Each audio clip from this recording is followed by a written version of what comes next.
వ్యవసాయ రంగాన్ని అభివృద్ధి చేయడానికి దానికి మూలాధారమైన సాగునీటి రంగాన్ని విస్తరిస్తూ ఉన్నాం. అన్ని ప్రాంతాలకు సముచిత న్యాయం చేసే విధంగా మేము పనిచేస్తున్నామని చెప్పడం జరిగింది. ఈరోజు ఎలాంటి టేక్ యాక్షన్ అనుకోకుండా, ఎలాంటి క్లాప్ కొట్టుకోకుండా మన జిల్లాలో ఒక విలక్షణ నటుడు ఉన్నాడు. ప్రొద్దుటూరు మాజీ శాసనసభ్యుడు రాచమల్లు ప్రసాద్ రెడ్డి. అంటే రోజు ఆయన తన హావభావాలతో ప్రజలందరికీ ఒక కామెడీ పీస్గా తయారైపోయి రోజుకొక మాట మాట్లాడుతూ ఉంటాడు.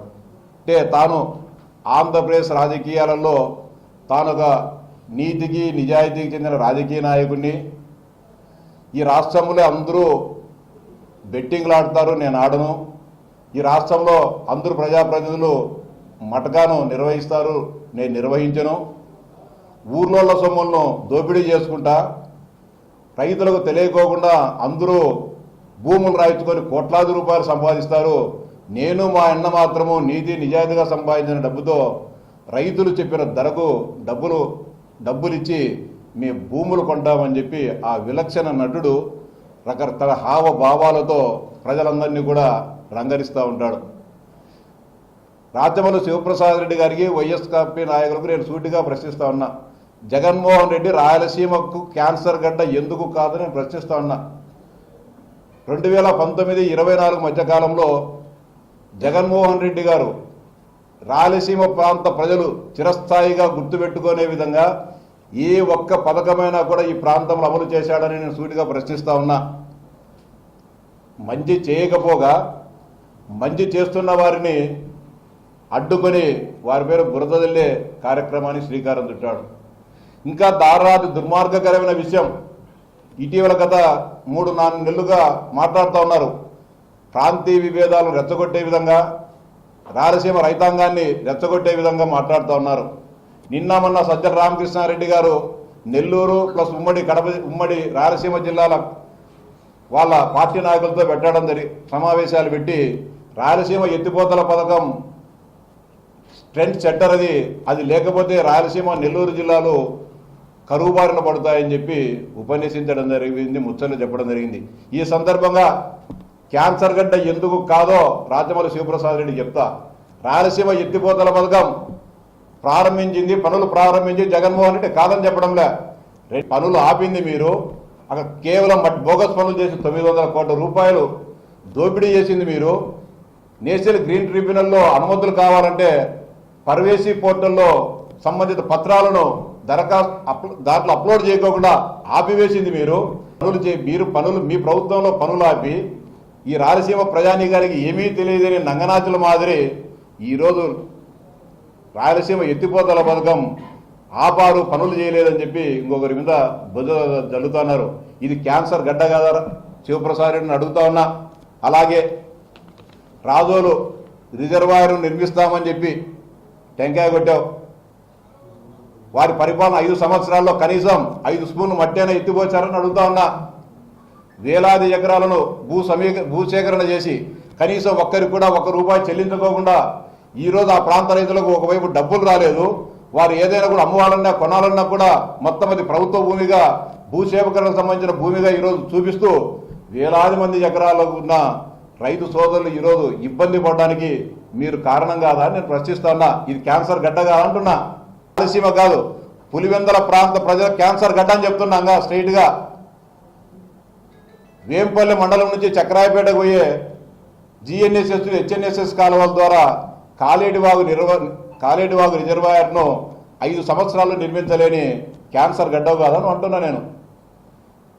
దాదాపు 1978వ సంవత్సరం నుంచి పులివెందుల నియోజకవర్గ ప్రజాప్రతినిధిగా మీ కుటుంబాన్ని ఆదరిస్తూ ఉంటే చక్రాయపేటకు త్రాగునీటికి సాగునీటికి నీళ్ళు ఇవ్వలేని దౌర్భాగ్యం క్యాన్సర్ గడ్డవు కాదా ప్రశ్నిస్తాను, సూటిగా అడుగుతా ఉన్నా. జల్ జీవన్ మిషన్ ద్వారా పులివెందుల నియోజకవర్గంలో అన్ని ప్రాంతాలకు త్రాగునీరు అందించే పథకం ప్రారంభిస్తే కనీసం 5 సంవత్సరాల్లో ఆ పనులు కూడా పూర్తి చేయలేని దద్దమ్మ కదా మీ నాయకుడు. దీన్ని ఏమంటారు, క్యాన్సర్ గడ్డ అంటారా లేకపోతే ఎర్రగడ్డ అంటారా అని అడుగుతా ఉన్నా. అంతేకాకుండా స్టీల్ ప్లాంట్కి ఏం చెప్పావు ఆ రోజు?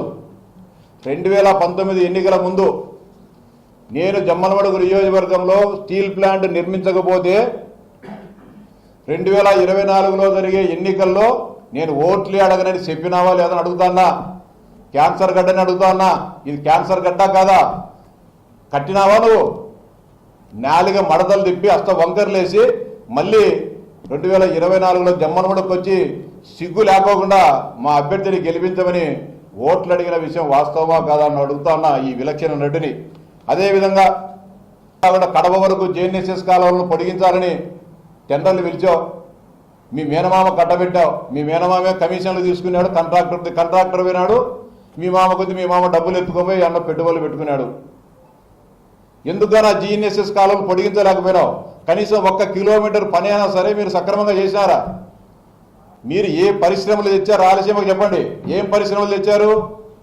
చేపలు తినండి ఆరోగ్యానికి మంచిదని చెప్పి ఫిష్ ఆంధ్ర స్టాల్స్ పెట్టినారు. ఫిష్ ఆంధ్ర స్టాల్స్ పెట్టి ప్రభుత్వం ద్వారా సబ్సిడీ తీసుకొని బిల్డింగులు కట్టి మీ కార్యకర్తలకు ఇచ్చి ప్రారంభించిన 24 గంటల్లోనే చేపలు లేవు, రొయ్యలు, పీతలు లేవు, ఎండ్రకాయలు లేవు, ఏమి లేవు. అవన్నీ ఆక్రమించుకొని అవి అమ్ముకున్నారు. ఆ సబ్సిడీలు ఎగరగొట్టడం జరిగింది. ఇంకా దుర్మార్గం మీ క్యాన్సర్ గడ్డని అడుగుతా ఉన్నా. 19-24 మధ్య కాలంలో రాయలసీమలో ఎస్పీఎల్ ముఖ్యంగా పుంగనూరు నియోజకవర్గం, పులివెందుల నియోజకవర్గంలో ఈఏపీ కింద ప్రధానమంత్రి గ్రామీణ సడక్ పథకం కింద 100 కోట్ల రూపాయల రోడ్లు మంజూరు చేసినారు. 5 సంవత్సరాల్లో మీరు ఎందుకని పూర్తి చేయలేకపోయినారని మీ క్యాన్సర్ గడ్డని అడుగుతా ఉన్నా. దీనికి సమాధానం చెప్పాలి విలక్షణ నటుడు.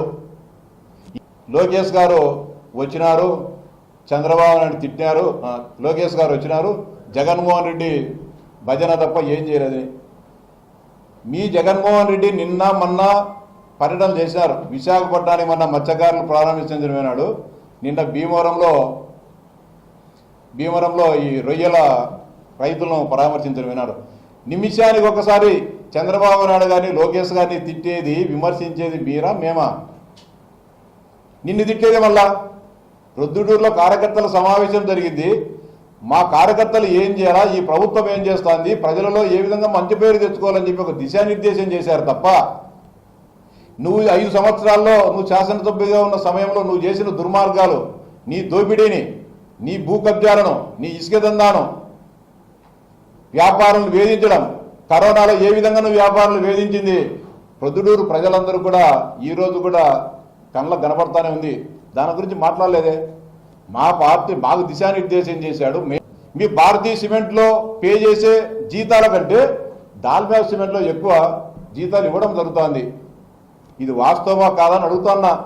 క్యాన్సర్ గడ్డను ఇంత పెట్టుకొని ఏమి ఇవ్వలేదు, కేవలం జగన్మోహన్ రెడ్డిని తిట్టేదానికి వీడికి వచ్చినారని చెప్పి మాట్లాడుతున్నారు. మాకు జగన్మోహన్ రెడ్డిని తిట్టాల్సినంత దౌర్భాగ్యం మాకేం పట్ల మాకు చాలా పనులున్నాయి. నిరంతరము రాయలసీమ ప్రాంతం ఎప్పటికీ కూడా రాళ్లసీమగా మారకూడదు, రతనాలసీమగా మార్చాలనే కృతనిశ్చయంతో ఈరోజు ఈ రాయలసీమ ప్రాంత ప్రజలందరూ కూడా వాస్తవానికి దగ్గరగా ఉండే విధంగా కార్యక్రమాలు చేపట్టడం జరుగుతోంది. 2004-2006 మధ్యకాలం మీరేం చేశారు? మీ సోదరుడు ఎవరో ఇతర పారిశ్రామికవేత్తలు, ఎవరో ధనవంతులు, కంపెనీల వాళ్ళు భూములు కొంటామని వస్తే మిమ్మల్ని మీరు వాళ్ళకు దళారులుగా ఉండి రైతులను మోసం చేసిన విషయం వాస్తవమా కాదా? రైతులను మోసం చేశారు, కంపెనీని మోసం చేసిన విషయం వాస్తవమా కాదా? కంపెనీలకు ఏం చేశారు ఆ రోజు? మీరు ఇక్కడ భూములు కొనుక్కోకుండా దొంగ సర్వే నెంబర్లు, దొంగ రైతులను సృష్టించి 100 ఎకరాల వాళ్ళకు తీసుకొని డబ్బులు రాబట్టారు. ఈరోజు కూడా సింహాచలం, తుండూరు మండలాల్లోని రైతులు ఈరోజు కూడా ఇబ్బంది పడుతున్నారు. ఆ రోజు మీరు జైలుకు పోకోకుండా రాజశేఖర రెడ్డి గారు ముఖ్యమంత్రిగా ఉన్నారు కాబట్టి మీరు బయటపడ్డారు. మీరు చేసిన తప్పుకు అమాయకులు జైలుకు పాలు కావడం జరిగింది. ఈరోజు కూడా రైతులు రెవెన్యూ రికార్డుల పరంగా ఇబ్బందులు పడుతున్నారు. ఇది వాస్తవమా కాదని అడుగుతా ఉన్నా.